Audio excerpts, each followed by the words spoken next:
All right, y'all, welcome back to Four Titles, One True. I'm Lance. Y'all see who's going first today. That's all right. Hey, I'm Tommie. You know who it is. Hey, today we have a special guest. It's Command Sergeant Major, Absolutely. retired Milton Connally. No, he's not a classmate. He's way older than me. Welcome to the show, man. Thank you for joining us. Yes, I'm a little older, a little. But thank you very much, and I'm definitely glad to be here this morning. Glad to have you here. Yeah, thanks for joining us today, brother. And today we're going to be talking about financial responsibility, real world money talk, and what we wish we knew as young black men to avoid the traps we fell into, growing up. Boy, did we. Yeah. All right, hey, let's get into it. We're glad to have you here, brother. And let's find out where are you from in the world, and did you have plans to join the military growing up? Again, good morning. I'm actually from Dayton, Ohio. Oh, Dayton, all right. H-I-O. And I had no plans of joining the military whatsoever. It was something that didn't even come into my purview. I graduated from high school, went to college, Wright State University. For those of you that are familiar with, Wright-Patterson Air Force Base is right next to it. But I went for a year and a half, and I sat out a semester, and I felt that at that time, I was home, wasn't doing anything really, had a small-time job at a movie theater. So it was really just pocket money. Mm-hmm. My friends in school, I really looked at my life at that time as a young man and said I needed to do something to get my life started, really. Okay. Went up and took the test, for the Army. Mm-hmm. That's bad. And the only thing I told the recruiter at that time was I wanted to do something that I could get a job in once I got out the service. Okay. And he said, what about a medic? I said, well, what do they do? I can do that. Sign me up. Obviously, I passed the test, no problem there. And I was in the Army within 30 days. Didn't tell my family, didn't tell my friends. Went home, told my mom, I joined the service, I'm leaving in 30 days. She was like, what? I said, I needed to do something. I needed to take control of my life. And that was the beginning, really. Okay. So you combat medic, huh? Combat medic. The whole time? That's your only one? No, just, first duty station, I was in Bamberg, Germany, in an armor unit as a combat medic.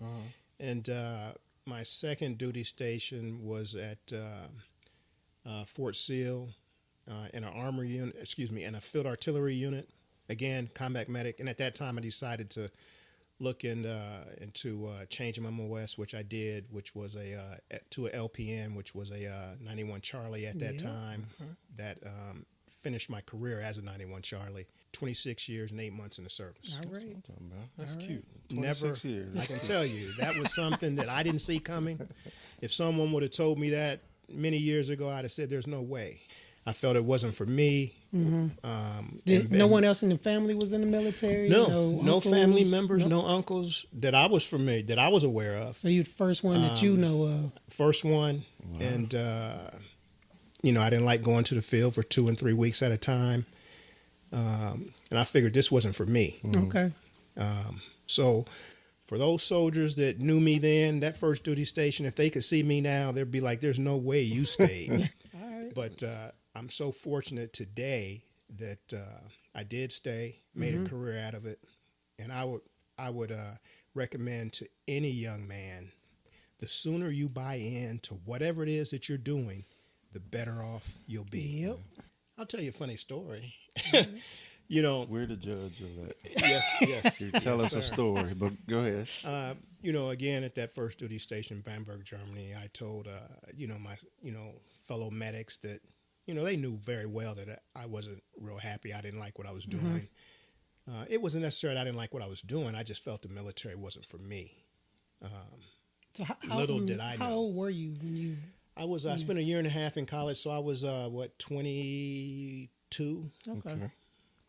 Because I went to college for a year and a half, and I just felt that it wasn't something that I felt I would make a career in. But I recall when I joined the service, someone actually told me, they said, no matter what you do, stay in for 20. That was always in the back of my head, in the back of my ear. I recall that conversation. And so from time to time I would think about it. What am I going to do when I get out? So I wasn't one that was willing to make a move without having a plan, if you will. Right. So once I changed my MOS, I actually told my friends I didn't like being in the field with all these guys. I wanted to be around some women. and they told me, they said, you're not going to like it if you're in the hospital working around a bunch of women. And I kind of smiled. I said, you won't like it. Don't speak for me.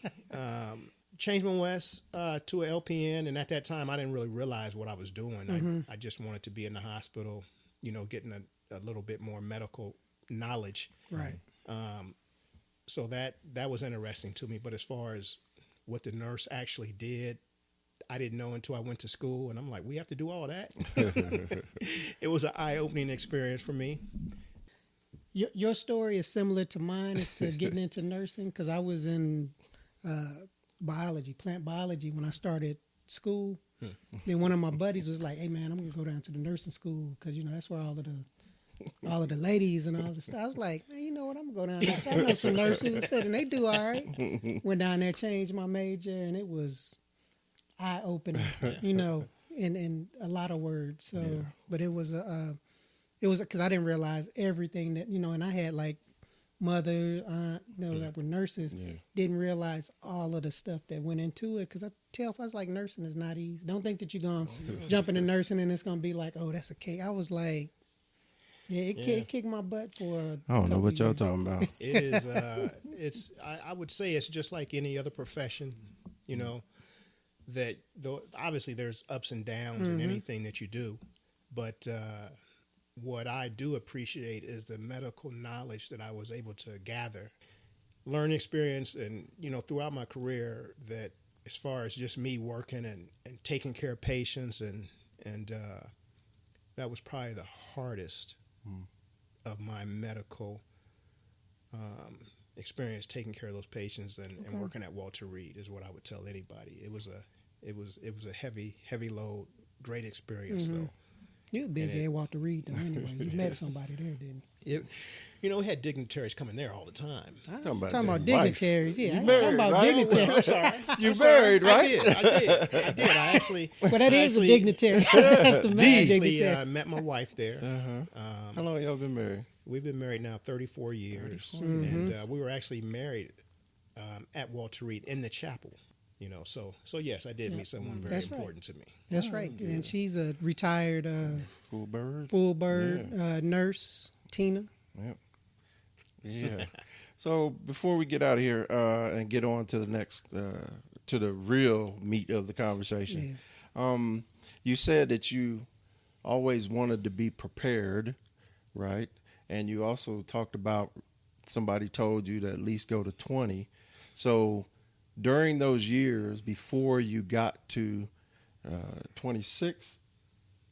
Correct, 26 years. Okay. So first, what made you decide to retire at 26? And then second, did you think that you prepared enough after you retired? That's an interesting question. The first one, what made me retire at 26 years in the 8 months? Prior to that time, my wife got reassigned. At that time, we were at in Washington State, at the facility there, and my wife was reassigned to Fort Sam, and I was still there, and we were separated for about close to a year before it came to a realization. I made the decision to retire. My son was starting his freshman year in high school in San Antonio, and he was having a few difficulties without me being there, and I just kind of reassessed my entire life and said, is it really worth me losing my family by continuing to stay in? And you got 2 kids, right? I have 2 kids. Okay. So I said, I basically made the decision, said, this is it. I talked to my wife about it, and she asked me if I was sure. And a couple of years earlier, I had began to have inklings if, that this may be the time. And for those that are familiar with, folks in the military, there's different timelines, and if you retire, if you came in the Army at a certain time frame, if you retire at this time, this is how your retirement would shake out and what you're authorized. So I was kind of tracking that. I won't say it was an easy decision, but I had been thinking about it, and this ended up being kind of the perfect storm that kind of, brought this all to a head. Right. So I put in my retirement paperwork, 9 months out, and I hadn't really put a lot of thought into, okay, what am I going to do afterwards, that sort of thing. Yeah. I didn't really have a plan, if you will. And then once I did retire, I can tell you that, the Lord works in mysterious ways. My daughter was fourth grade at the time, and she was showing some early promise as a young kid in basketball. I retired and I worked for a year and a half selling cars. And once kind of her career she was showing more and more promise, I was able to help her 110% being all that she could be in basketball. Okay. So I stopped working with the approval of my wife. I can knock on wood. I'm fortunate to be able to do that. We're financially, in good shape. That I was able to stop working and hadn't worked since to this day. At the same time, I wasn't able to give my son that 110%. So we had a heart-to-heart, and I had to really truly explain that to him. And that is one regret that I have, that I wasn't able to give him that 110 during that time. Yeah. But so that's kind of how that went. But your son got better? Oh, my son is thriving now. He's actually a military man. He's in the Coast Guard. Okay. He's been in there for 8 years as of last month. Okay. Here recently, he PCS from Puerto Rico, and now he's in the DMV area. I'm truly blessed and excited for what he's doing. Yeah, that's fantastic. Awesome. Well, we're glad to have you here. Awesome. Yep. So now let's talk some finances. All right. So growing up, what messages did you receive about money in your household, and how did those shape or limit your understanding as a young black man? So, I remember in high school doing like check writing classes, but I don't remember. It was a class. It wasn't something that was something that I took in and was like, I need to pay attention to my finances. Right. So, and for those that don't know, you got to remember, during Jim Crow and slavery and Jim Crow, the majority of black people didn't have access to banking, right? So to this day, there are black people that don't trust banks simply because they never got that traditional passing down of the proper ways to maintain your finances. Well, they didn't want black folks to be able to save money and learn how to and buy homes and acquire legacy money. So as far as finances in the home, my mom was the one that managed that. My dad was out working because my mom was a stay-at-home mom and wife. But to be honest, didn't really dawn on me, to pay attention to my finances. The only thing that I knew was I had to get a job eventually, because I knew basketball wasn't going to pan out. I wasn't going to the league nowhere. And then joining the Army, I just knew work, paycheck, regular. So I always had money coming in, so didn't have to worry about it. So spend, you know what I'm saying? So no fault to my mother or my father, because once again, it was just the way. I didn't really have a lot of training in finances. And then when I joined the military and got a job, or when I got my first job and on to the military, I never talked about saving money. I never talked about my financial future. It was, I got money. I want to go to the club this weekend. I got to get my shoes or my clothes, right? Absolutely. Got to impress. And then when I got in the military, it was, hey, I got this car. I got to put these things on them. We got this sound system. So it was a long time before I became financially responsible. So what about you? Well, Tommie, listening to you brings back a lot of memories. Your experience sounds like a typical. I recall as a small child, I have one brother and 3 sisters, but our household, we didn't get an allowance. There was no allowance. If we wanted any money to buy something as simple as a candy bar, a piece of candy, etc., we had to earn that. Yeah.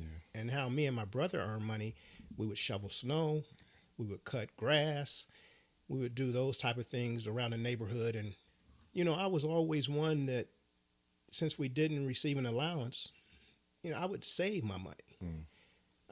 I would kind of hold on to that. My brother and my sisters, they kind of spend their money fairly quickly. So did that come from somewhere, or is this something you just chose to do? It was just something I just did. I always looked at it like, I'm going to hold on to this money as long as I can and wouldn't spend it unless I really wanted something, because I knew there was no money coming from within the household. So that was something that always stuck with me.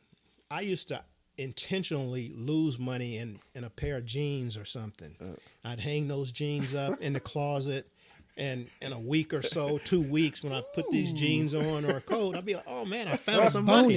And that was my way of saying, okay, let me just kind of hold on to this and to ensure that I had some money down the line, if you will. Now you say funny story, but very true story. I can admit that. You were saving. Was it saving in the bank? Were you saving, like, did you start investing? Not initially. As a child, I wasn't doing that. But when I joined the military, I did have a bank account. Okay. And that was one of the first things I wanted to do. After I finished basics, that first duty station, I got, went to Bamberg, Germany.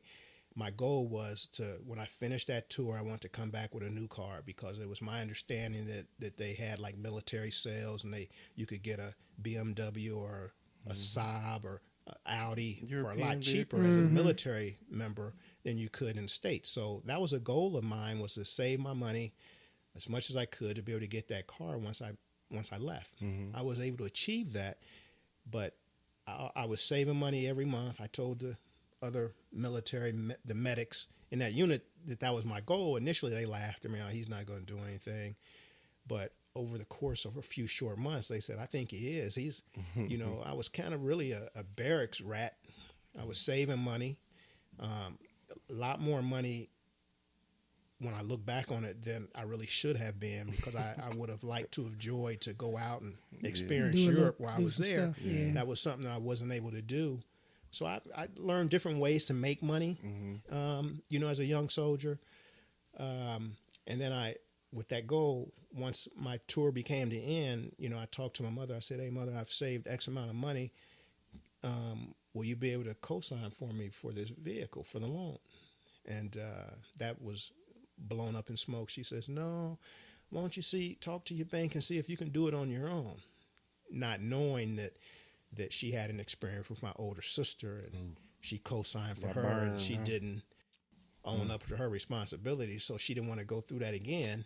And so I said, okay, called the bank, and they saw I had been saving X amount of money every month, for about 17 months, and they said yes, no problem, I could get the loan on my own. And so here I am, a young E4 PCSing from Germany with a brand new Saab, and folks couldn't believe it that I was able to do that. Building your credit. So let's give some perspective.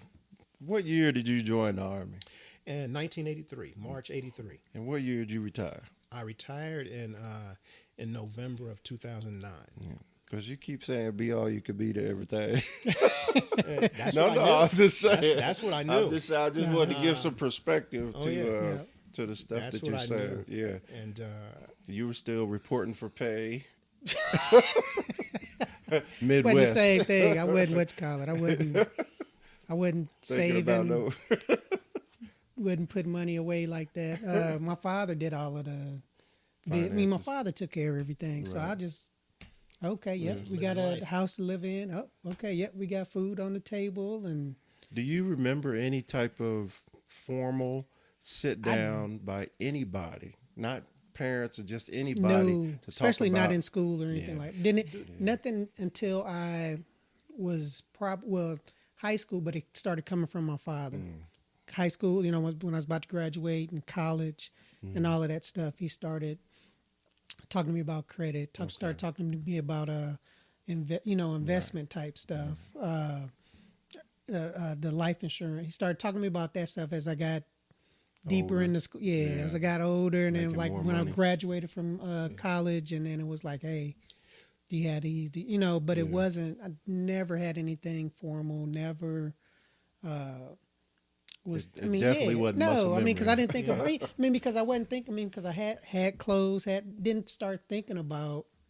Like, oh man, I want to get those Nikes. Yeah. I want to get those. I mean, until I got like junior high, high school. Where Joker started Yeah, Joan and flashing, and it's like, what's wrong with these? yeah. Look at them, Well, Tommy, you mentioned that you recall a checking class. Yep, check writing class. The one thing that we did have in high school, there was and it wasn't a mandatory class, Yep.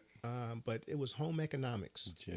And home economics was a catch-all, basically. You learn how to cook a little bit, simple dishes. You Make you, the baked yeah, Alaska. that's like you took learn, home ec. I you don't remember learn doing how to you learn how to sew a little bit and throw on that. buttons. You also they also went over check I don't remember that. writing, just barely. It was just a superficial deal. So home economics covered a great deal, but a lot of the guys took it because a lot of women were in Yeah, there. absolutely. I was from a 2-parent home. My parents were in the church, so I was a little bit of a difference in me because there are a lot of my friends. A lot of my friends had 2-parent homes, but there were also friends that had 1-parent homes, whether it be the mother or the father that was responsible, what have you. But no, man, I have never been set before the military, even been sat down and mentored about finances ever. Like when I hit the realization of finances, it was like, why didn't I know this? Why didn't I understand this? And I'm not saying it wasn't mentioned, because I got my first car co-signed with my dad. My first car was a Ford Escort GT. It was a 1989 Ford Escort GT, and I got it right before I joined the Army. And so It's like, how you fit in an Escort? that's what I'm saying. Well, I was a little slimmer But no, I'm then. just saying, just tall, just being the. It was a length. 2-seater. Nobody was ever getting Yeah. in the back. But just the fact that even on my first purchase, I didn't even know they scanned my credit. I didn't know that. Didn't know about building. No, That's the thing. Didn't know about building. No, I credit. just knew I had to pay, and I went through a lot of trouble because of that. Not understanding. not understanding like interest rates and not understanding that stuff that now where it's like, well, no, I don't like that. And I know you can you can do better than that. Yeah. I know you Yeah, can. there's a especially term that that I Yeah. learned in the Army. One of my supervisors taught it to me. You don't know what you don't know. 100%.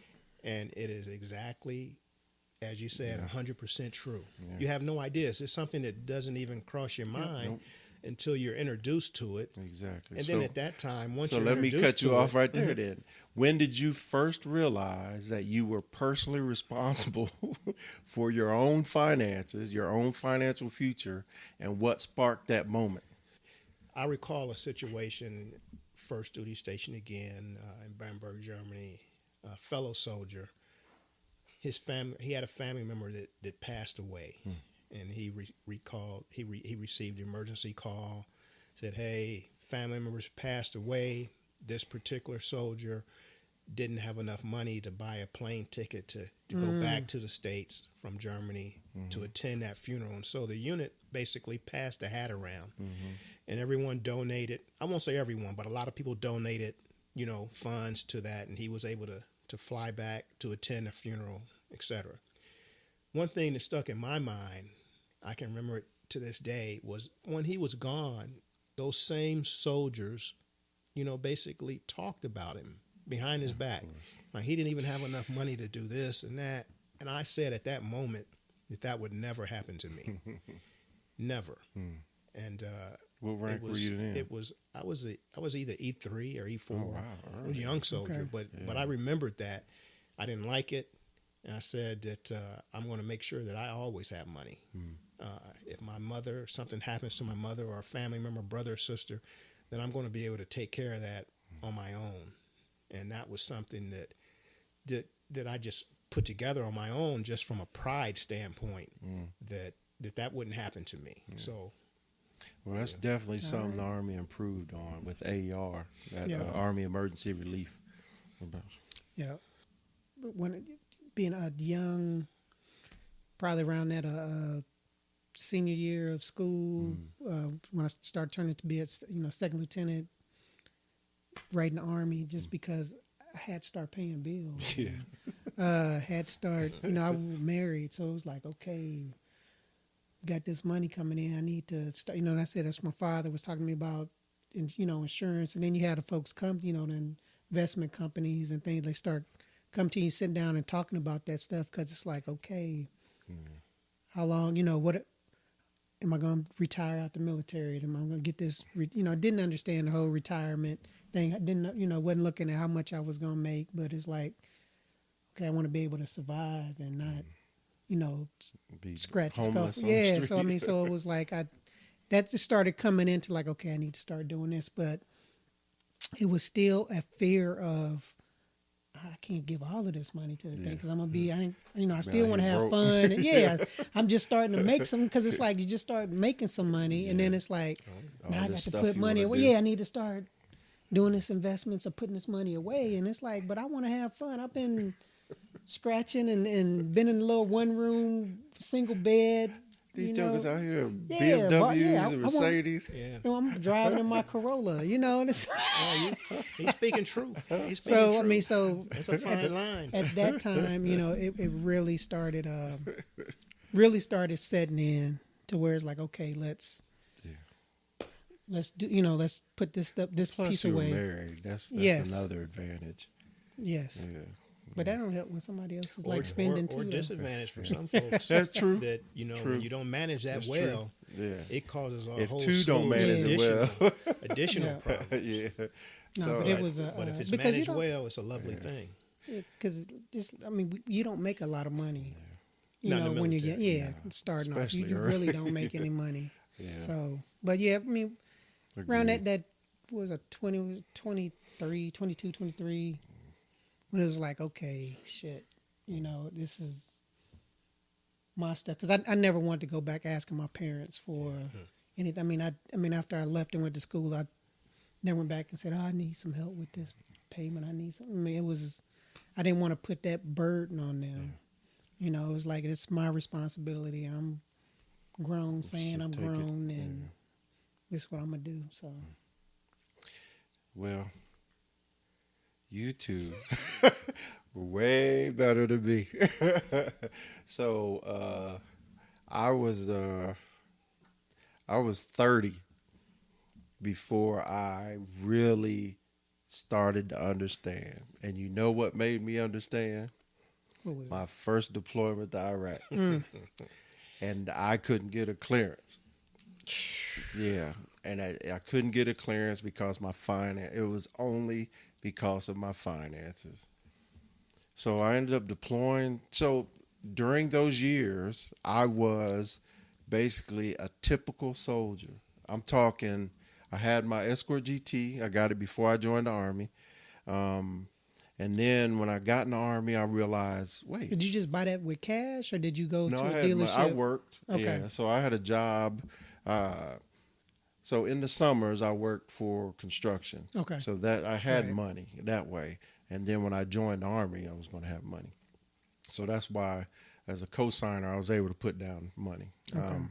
But once I was able to, because I couldn't have my car during any training.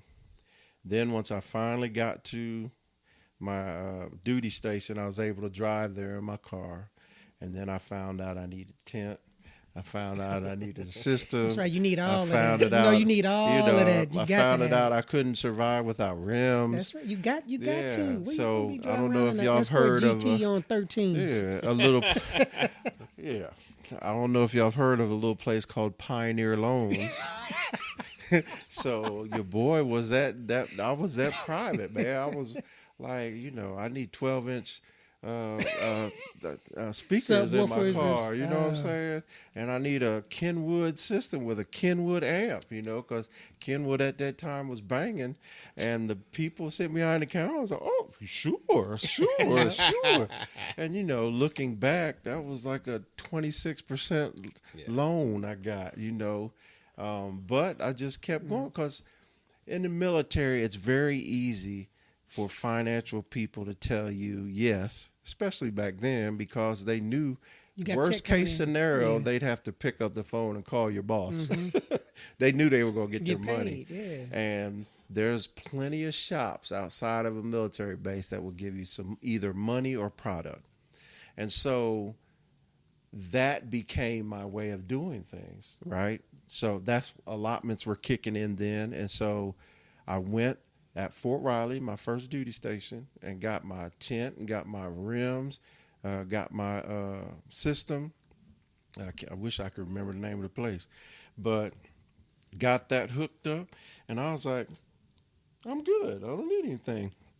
Never saw the money, so I never missed the money because all I cared about was that Thursday night and Saturday night. You know what I'm saying? Making sure I had the clothes. Yeah, you want that. But that became my way of doing things. I didn't have to think further. I didn't have to think anymore because I was a barrack soldier. Didn't have to worry about rent. Didn't have to worry about it was single as could be, you know what I'm saying? So I had bills on bills. Absolutely. Yeah. And then I was still that guy, especially my first 5-6 years in the military. Worst case scenario, I still got mom and dad, you know what I'm saying? So I was living that way. And then I finally get called to Iraq. And I was a freaking Sergeant First Class, S2, which is security, intelligence. The battalion let me know that, hey, we're having trouble finding your stuff, but you'll be good. Don't worry about it, because you was a drill sergeant, blah, blah, blah. But then I get in Iraq, and I'm walking around with a purple badge, while everybody else got 1, 2, 3, 4, 5, 6 on there. And I'm like, what in the world? And I couldn't go into our talk. You know what I'm saying? So that was literally the first time somebody sat down and explained to me, your credit score is low, and it's low because you have all of these outstanding. And it wasn't like I owed $50,000. It was, bottom line is, my credit was jacked up and I owed stuff.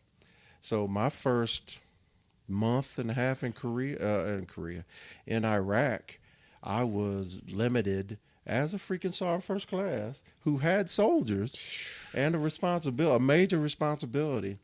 I was limited to trying to fix my credit.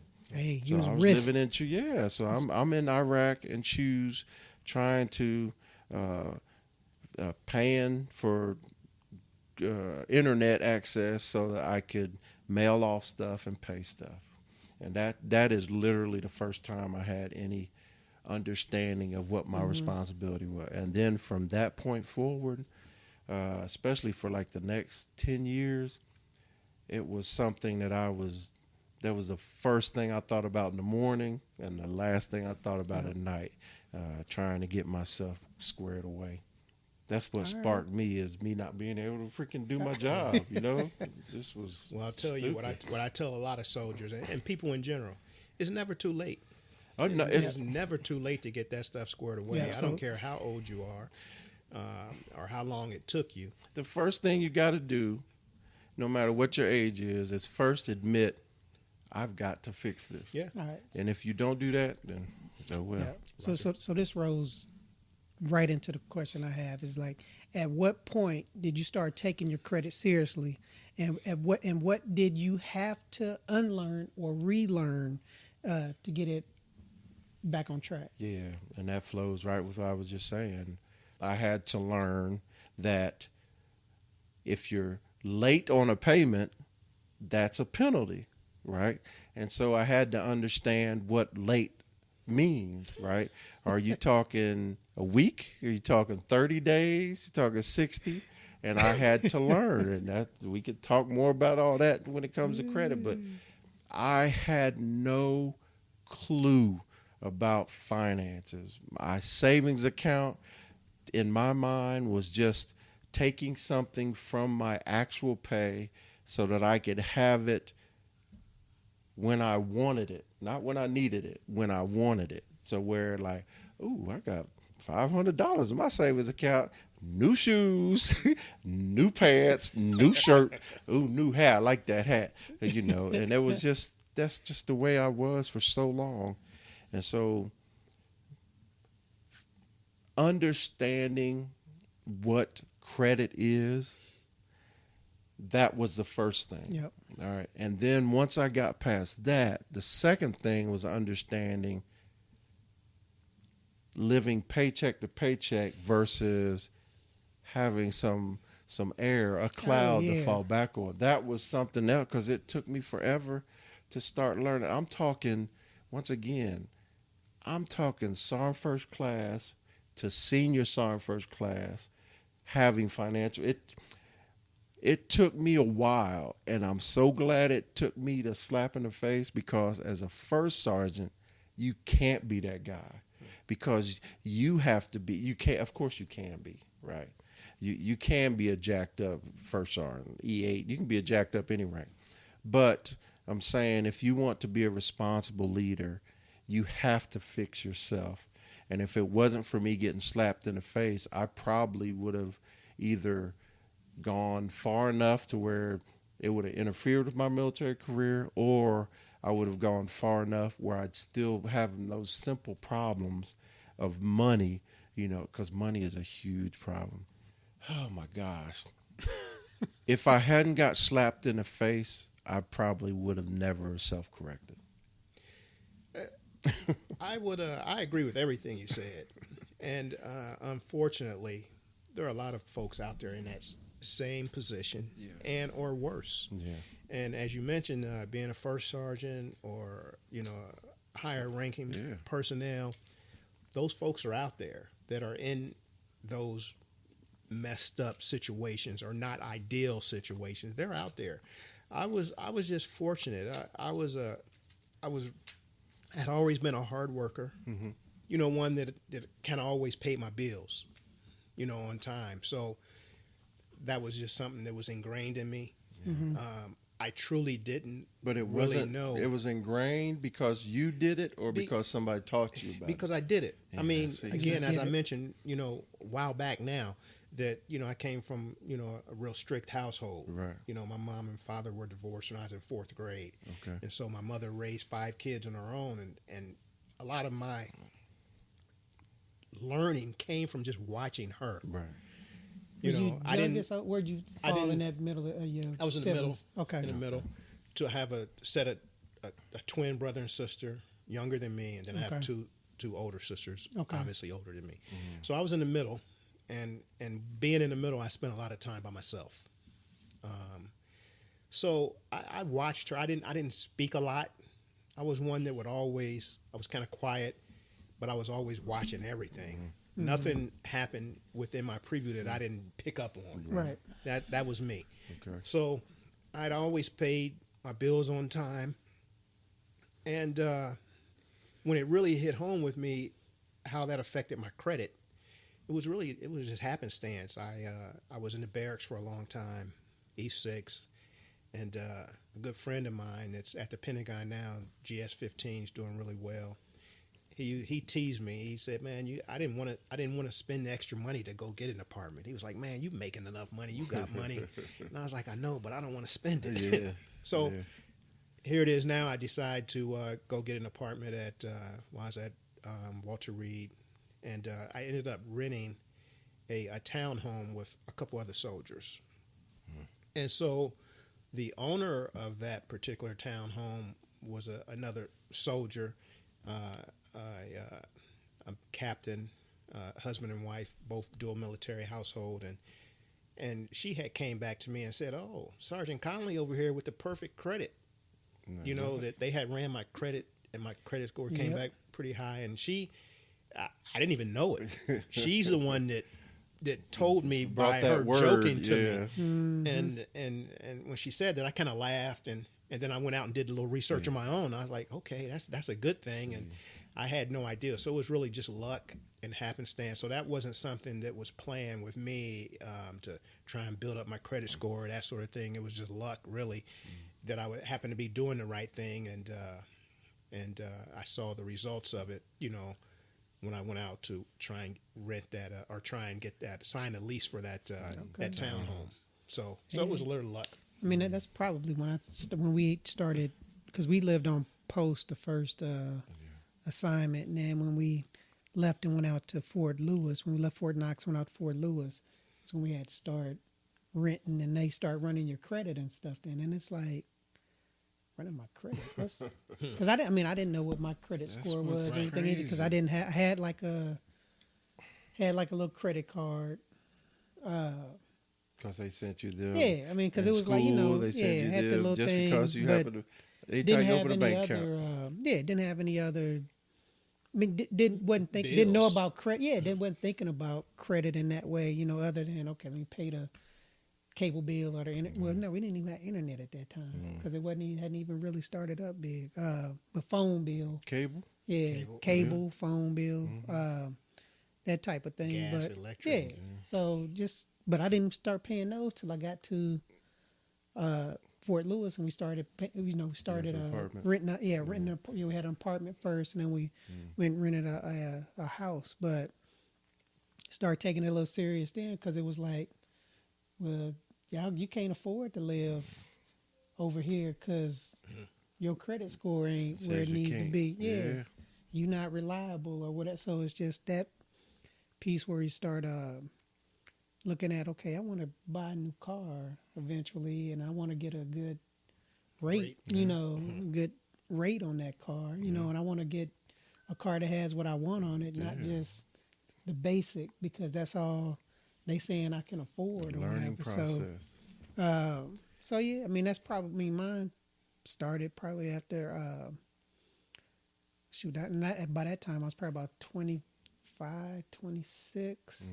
And then we had just had McKenzie, but right before we went out there. So then it started getting like, okay, now we got this child. Like, are we start, do we start doing a college fund or what, for her? So a lot of that stuff just started coming in where it was like, I'm not sure. So, I mean, so I would go back and again talk to my father about that stuff. And then that also had me start looking into like the military. Just like, okay, how can the military help in any of these areas when it started coming to the kids and stuff. So, and that's the thing, like, and I think we should take a second and really talk about it, to where there was a concerted effort to keep Black people financially incompetent, right? And I mean specifically when it comes to institutional type of banking versus, and of course we know with the institution brings credit, brings and folks, the credit is not a bad thing. No. I mean, it can allow you to buy some properties or land or something that you may not have been able to get before. And I know probably a lot of folks, just like you, didn't know what their credit score was, or didn't think that they could purchase that that piece of land or that property, because that's that's where you can start building that no doubt. Generational wealth. You don't know what you don't know. Yeah. And what Tommie was kind of touching on was, this institutional racism, it's still there. It's better than it was yesteryear, if you will. It certainly is better today, but that still exists. Even a person that a minority that had good credit or great credit, let's call it great credit, that still didn't guarantee that they could go buy that property. In this institutional racism, you still had a thing called redlining, which says we're not going to sell you this house, no matter how much money you have or how good your credit is. So that existed for a long time. Some of that, I believe personally, that some of that still goes on today. Well, hey, I'm going to tell you the truth. So I bought my first home I was in Fort Campbell. And when I ended up, I left there and went to the academy, right? And so the decision was, is there anybody in the area I trust enough outside of a bank or a company to run this house, or should I sell it? And once again, didn't have the full understanding of keeping a house in a military town that's close to the base. That's forever income I could have, right? I had an idea of that, but how it translated in my mind was a gamble. You know what I'm saying? And it was a gamble, but there are high stakes gambles and there's low stakes gamble. And the reality of it is I could have kept that home, right? And could forever be making money from it. That's one thing. But when the decision was made to sell the house with Nikki, one of the questions that we had to answer amongst ourselves were, do we keep black pictures up? Do we keep our pictures up when we're staging our house? And I don't think a lot of people understand that that's a real conversation that has to happen, because what if a white person walks into this house and sees a black face or a black family? Could that stop us from selling our house, especially 2022 took our pictures down in our house whenever we sold our house. Yeah, that's real. They just had a case of this just a couple years ago.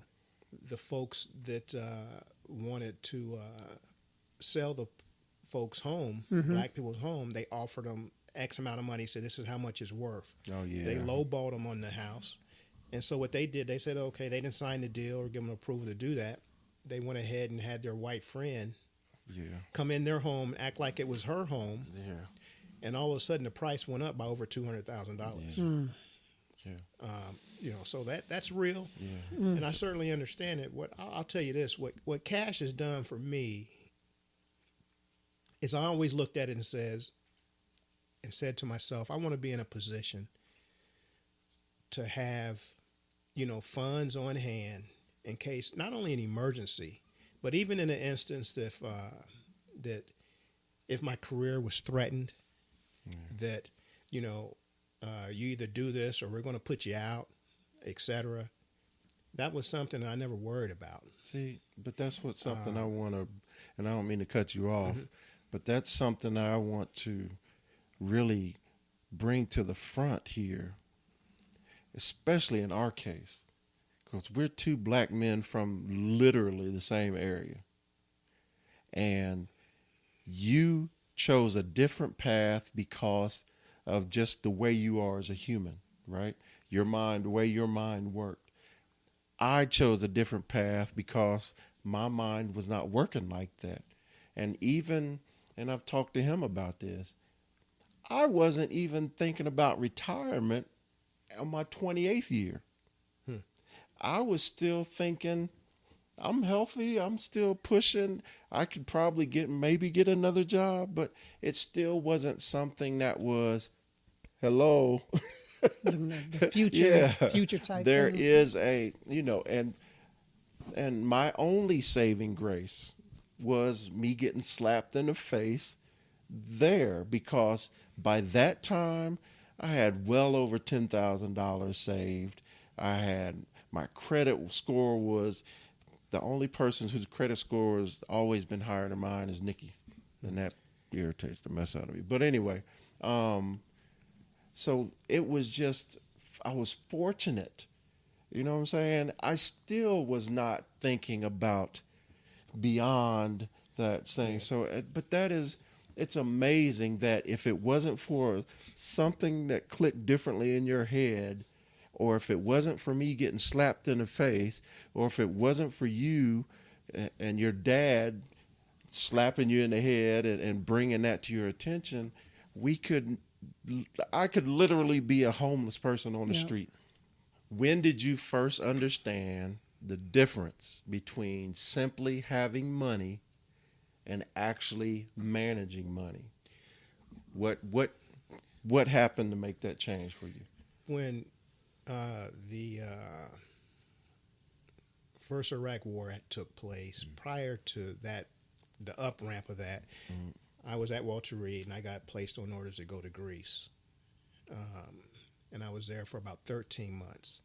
I went there obviously as a 91 Charlie, a LPN, to kind of run an aid station. We had like a headquarters there. We had a PA at the headquarters, 91 Bravo, that was there. I got assigned to an outlying unit, what we call downrange, and I had a 91 Bravo with me, and my job was to run that aid station and take care of those soldiers that were doing what they were doing. And what rank were you? I was a E6 at the time. Okay. And while there, I met some infantry soldiers. And on my own accord, I always viewed, it's not fair. I always viewed infantry soldiers as not being very smart because of the job they were doing. That is totally wrong. It is totally What's the wrong. problem? There was no problem. I'm telling you, while I was problem? there, I spoke to these guys, I'm just lieutenants playing. and senior NCOs, and they were some of the most brightest people that I've known and met. Very intelligent and smart. Just because of the job they were doing, you know, I didn't look at them as being smart people. And I didn't know anybody, but that was just something on my own.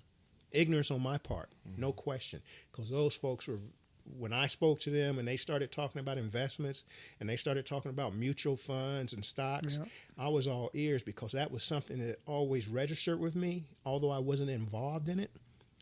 But I looked at it and I liked it. From infancy, I was always drawn to it. So I credit those guys that led me in the right direction.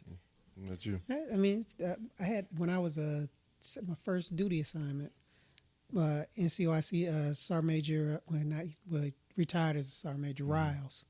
He was the NCOIC there, and he introduced you to it. And because he was like, hey, because you making some money. I'm like, shit, I don't think I'm making no money. Yeah. But just showed me like his mutual funds and stuff. He's like, oh yeah, you should. I mean, and then it was like, okay, I can do. Did you immediately $50. start? No, I stayed broke for another, for real, couple of struggle. years. Yeah. I struggle for Because it was like, no, man, I want these. I can buy these shoes. I can buy these jeans now. man. So it was that piece. And then it was like, okay, let me start. Because it's like I never wanted to, because you talked about living paycheck to paycheck. You know, it's like, I ain't trying to live paycheck to paycheck. And then it was like, I know I want to retire and I got to have something coming in. I just can't not have anything, you know, because I saw too many folks, you know, living in that situation, or too many folks that were still working where it was like, why are you still all working? That, why you? All that. Because they have to, you know, they 70, have to. 70 years old and still working. I mean, and nothing's just, wrong with it. For those folks that are doing it and they just want to work and want to volunteer somewhere, that's a great thing. But to be in a position to where you're forced to go do it because you can't survive without it, that's a terrible situation to be in. But it's even different now because we're from the cloth of graduate school, whatever level, and then start a job until you can retire. That's changed incredibly to where there are many people that only stay a couple years or a few years at a job. And if it wasn't for the 401k, there's still people that if it wasn't for the 401k and it accumulating, even though they kept going job to job, they would never be able to retire. Let me tell you this, Tommie and Lance. There are folks that are just getting into the job field today that it's a minority. It's a small minority or low percentage of people, but they're out there that have a different viewpoint on this altogether. Yeah. They don't think about, working 30 years and 35 years. They're thinking like, how soon can I make X amount of money in order for me to retire at a young age to do what I want to do. Yeah. And those are the folks that have been taught and learn about investments, and they have that in their system, and they're doing it right out the gate. Mm-hmm. And sometimes out the gate mean when they were born, their parents set up account for them, a custodial account or what have you, and then they just picked it up once they got a job, and they're millionaires. It's taught to them. Their parents probably I know now that whenever I have a grandchild, I'm gonna start a fund and start putting. I'm gonna start that from the time that they're born, and not wait till. And that is the best recipe for 18 success. or 21 or something like that. Because I know that now. I know that I can do that now, and that's something that I should have done with my own kid. But it also affords you the opportunity to enjoy the rest of your life. Yes. You know what I'm saying? Instead of you still being frugal for the rest of your life because you want your kids and grandkids to have something. So, but that, once again, that goes back to, and I don't mean to keep bringing back the race thing, but because you have to remember before Google, knowledge was limited. Looking back, there were times when I could have saved myself, right? Because even back then, they used to come around the barracks and they used to have those metal cards, and they were like, if you just take $15 out of your pay, that's every 2 weeks, and then once you get promoted, add the promotion amount on top of that. So you get promoted from E4 to E5. Well, I'm just making up a number. Say it's a $250 difference. Then take that $250 and put it on that. And then just keep going. Before you retire, you'll be a millionaire. Oh, there's no doubt. And you're just sitting there like... You'll certainly be well off. And take $15 out. Are you kidding me? These new kicks, right? I got to have that. Never took advantage of that. Yeah. So, and then even going to B-Knock, A-Knock, being around, those are the non-commissioned officer courses, different levels, being around other people, they'd be talking about it. It just wasn't in my...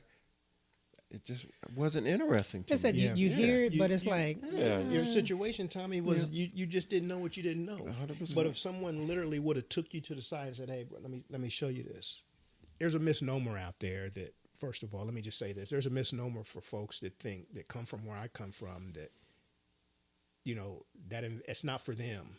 It's not investing. It's not for me. That's for somebody else, and somebody else generally means white people that are well off, etc. But I'm here to tell you that that's totally false. Anybody can do it.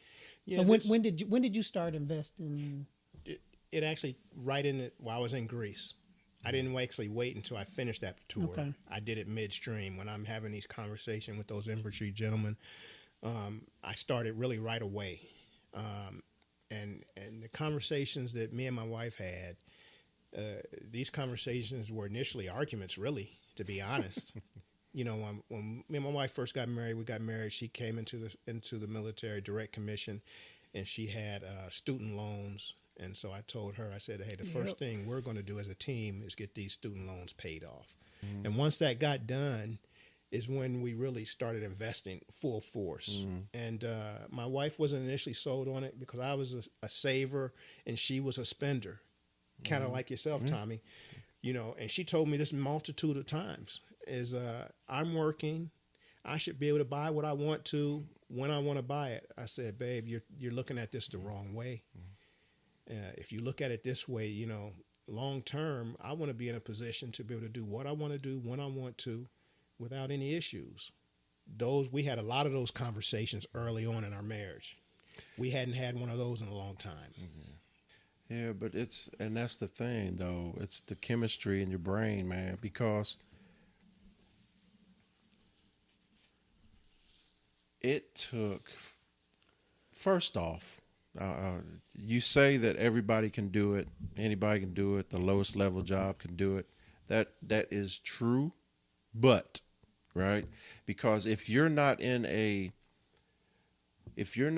financial position to where you feel comfortable enough to even spend on something that you really need, you know what I'm saying? You can't. It's hard to take that mindset and then say, but just take this little bit and try to invest it there. So income matters, right? No question. Secondly, it's a discipline. It's a mental discipline that you have to take on to where you understand what it is, and I'm talking about investing, and then you have the courage to take those steps. You know what I'm saying? I think that's a big thing right there. I mean, just having the courage and not be afraid because that's a scary thing. It's 100%. like, okay, because you could be putting that money in, and then something like the stock market starts going down, and then you're like, you're like, oh my God, that's half my money right there that I've been putting. So I mean, that's a true what real thing. What you right both there. are describing is 100% true. Before Nikki, all I cared about was paying my bills on time and having some money to do what I wanted to do. That was it. After Nikki is when I started to think about long-term finances, but I still didn't take the steps. I didn't start doing stocks until like my last couple years in the military. You know, it's simply because the only reason, I'm telling you right now, the only reason I started looking into investment is because I had capital. That's the only reason. If I would have never fixed my money, I still would not be investing in simple stuff. And then the stock market beat you up anyway. I agree, and I know what you're telling me is true. I know it to be true because that same story is told multitude of ways from different people. I know it's true. It takes a little bit of money, and the best thing that you have going in your favor is time. A little bit of money over time adds up to a lot of money. I think the biggest thing is probably at the beginning, especially when you're younger, is that initial sacrifice. Because, again, if you go from not having anything and not able to get what you want or buy what you want, or you always got to ask for, can you get me this, or can I have this and stuff? And then when you're able to get it yourself, then and I think then that starts the real drug where it's like, oh shoot, I'm gonna go buy, I'm gonna go, and not thinking about, because young folks don't think about. That's what I'm saying. I'm gonna retire in 25 years or 30 years. Please be clear. I am not for a second saying don't invest. I'm not for a second saying live in the moment, spend your money. What I am saying is it's a conscious decision that you can make that I didn't until years later. That's all I'm trying to say. I'm trying to point out both sides of this and just point out that of the three people sitting here, his mind financially is different than the two of us. Right. I mean, it's a balance. I mean, 100%. it's a balance, and I mean, that's super. I mean, that's, I don't say super unique, but that's unique as hell. That you've been. I mean, because you've been thinking like that. You've had that mindset decades. for years. It's a fine line, and I recognized it after the fact. When I was first in Germany, I was saving so much money that I wasn't able to go out to do other things. But that's a regret that I have personally. Right. But if I saved just a little bit less, that would have enabled me to go out and do some other things. So there's a fine line there. That's what I'm saying. And you have to be cautious of that. The decision to get started, like I did, when I saw the money that I was putting in initially, after about 2 years, what happened with me personally, it made me look at it and say, man, I got a little money in there now. I think I can save even more. And I certainly understand it's hard for anybody to get started. Mm-hmm. It really is, especially when you know nothing about it.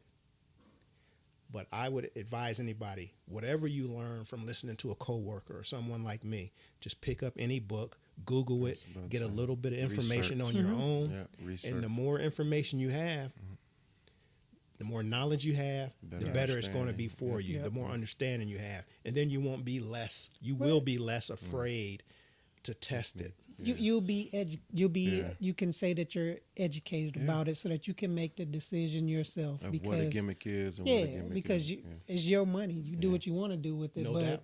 we're just trying to say that it's a lot better to have something to fall back on, Sacrifice. just in case. Sacrifice early so that you can enjoy it later. So you're the investor guy, right? And that is something that me and Lance knew about you. Lance knew it way before me because we really just got to hang out while we were in Europe. But 18 to 25, right? That's that straight out of high school versus finally starting to feel what real life feels like. What advice would you give somebody straight out of high school and made the decision to go to the military or made the decision to get a job? What advice would you give them about their financial competence now and then how they should think about the future? Whether they join the military or this is in a civilian sector, no matter what job you have, what I would advise everyone to do is to learn as much information as you can for the folks in the military regarding the TSP, which is Thrift Savings Plan. The military still has their traditional retirement, but they also have, which they didn't have when I joined, there was no Thrift Savings Plan. They have that now. They also offer a match now. The government gives you a match based if you put in the minimum amount that's required for that. Civilian sector does the same thing. There's really no other. There used to be in civilian sector, you work 30, 35 years, you get a gold watch, you get your retirement. Those days are really over. They have now 401k plans, which is your retirement system for you. I would ask anyone to learn as much information as you can regarding the 401k plan that the civilian sector offers, whatever job you work for. Learn as much as you can and start investing at that right away if possible, like your first or second paycheck. The earlier you start your investment, the longer tenure you have to do that, and the more money you're going to have. So now, what advice would you give? You have kids. Okay. So what did you give them? That's what it was. So what I would tell them, because my kids don't work, they don't have government jobs, so they're not can't do the thrift. TSP. TSP, yeah. But they have 401k that gets taken out every month at whatever percentage it is, the 10%, 12%, whatever it is that gets taken out. But I also have them, had them open up IRAs, Roth IRAs, so that they could max those out every year while they're young, because by the time that they're 40, 45, they would have X amount of dollars in that. And that's something it's building for them every year. It's not building it's not like putting your money into like a mutual fund or a stock or something that's built, that'll build quick, but then it can also get taken out. That IRA machine. It's building, but it's a slow build, crawl. but it's a nice build. But it's a but nice one. It's a dependable build. Yes, absolutely. And then also that way, whenever they, as they do make more money, they just get used to that whatever little bit going out, so that they can spend what they, what they have.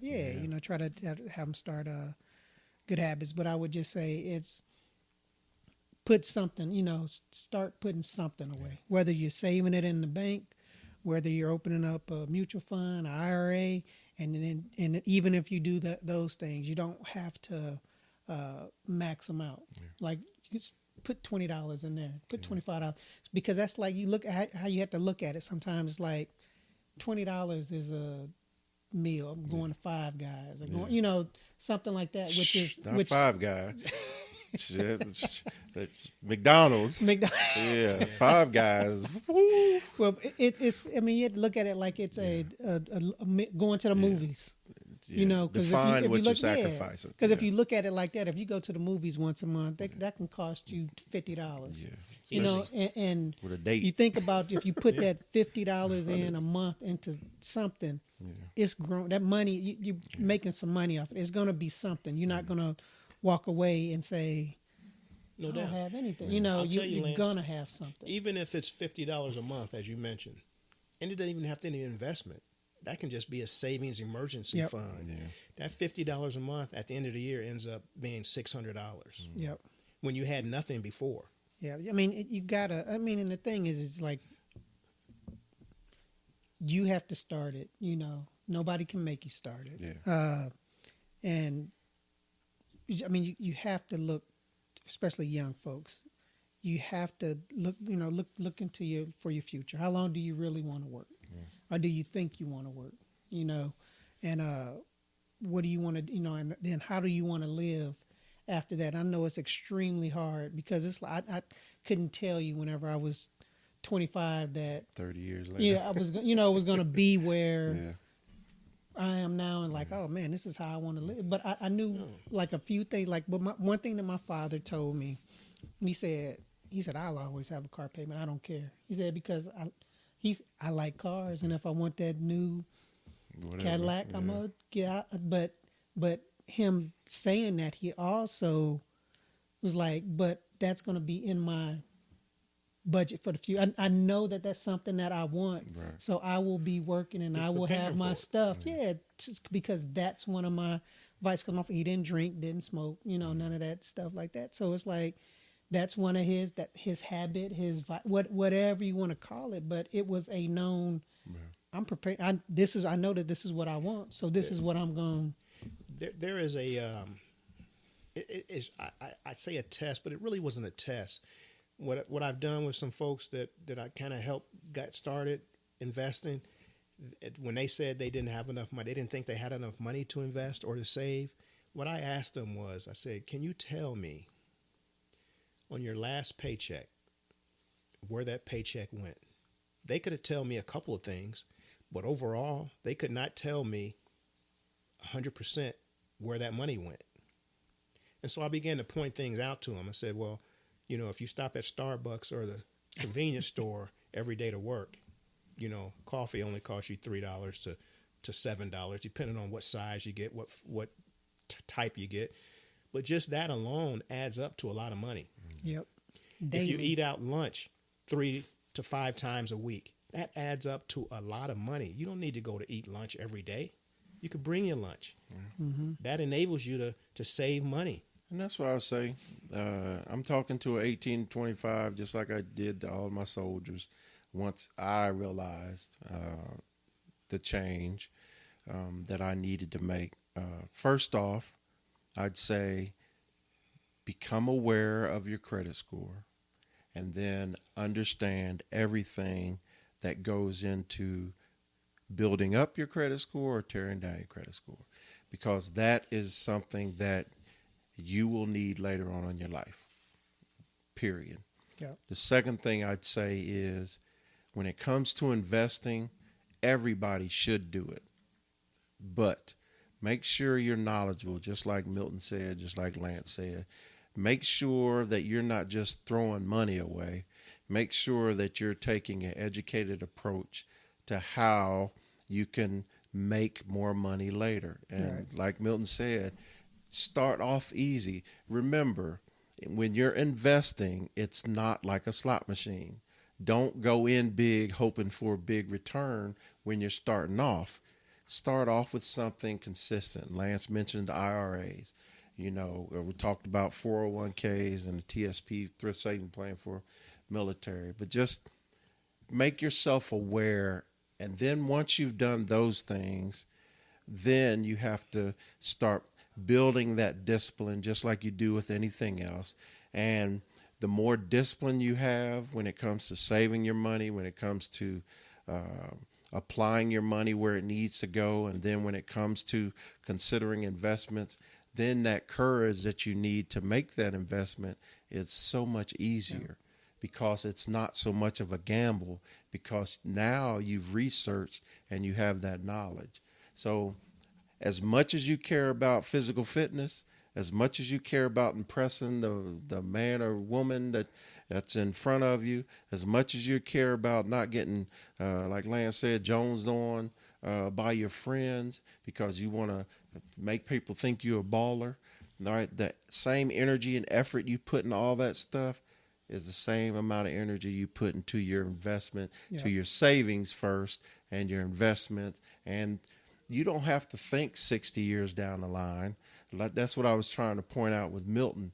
I matured into a better version of me when it comes to finances and investment, but the fact that he's able to have that and then continue to improve upon it is what we all need to really pay attention to. 18 to 25, you do have a lot of life in front of you.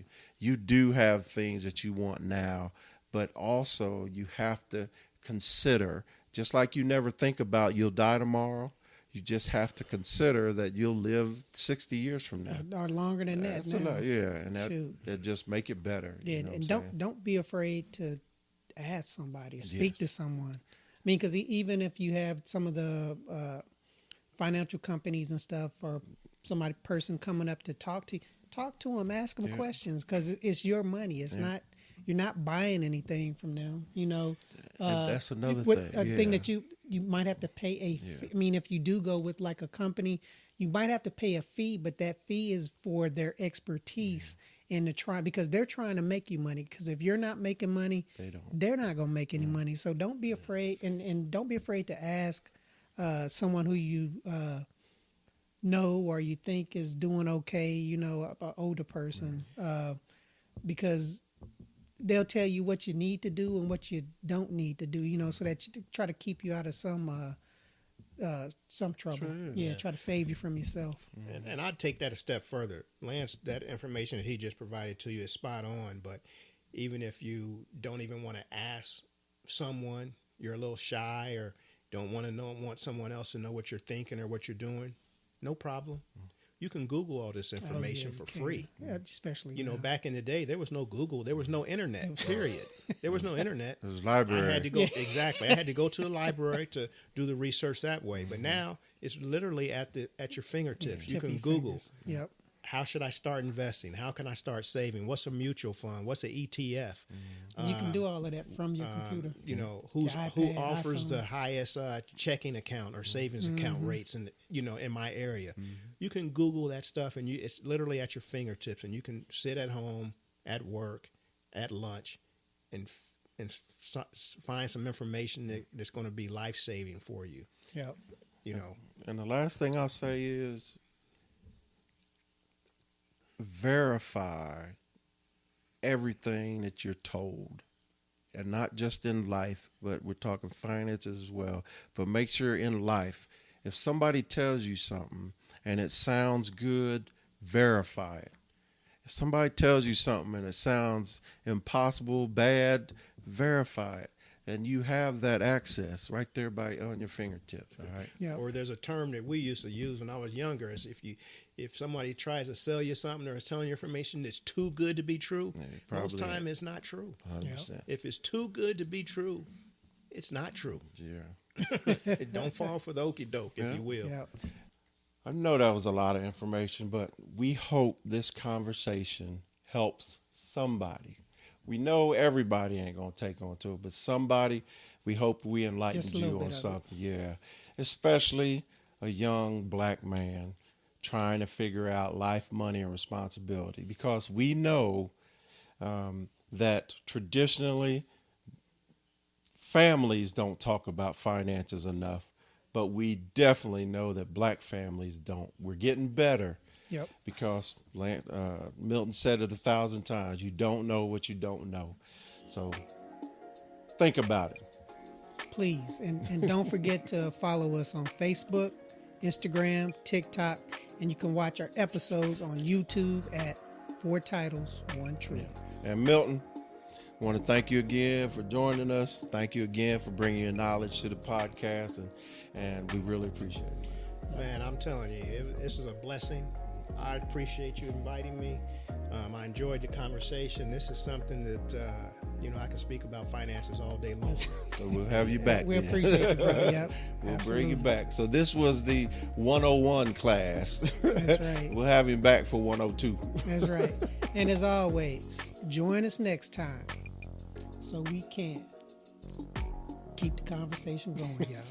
All right now. All right. Holla.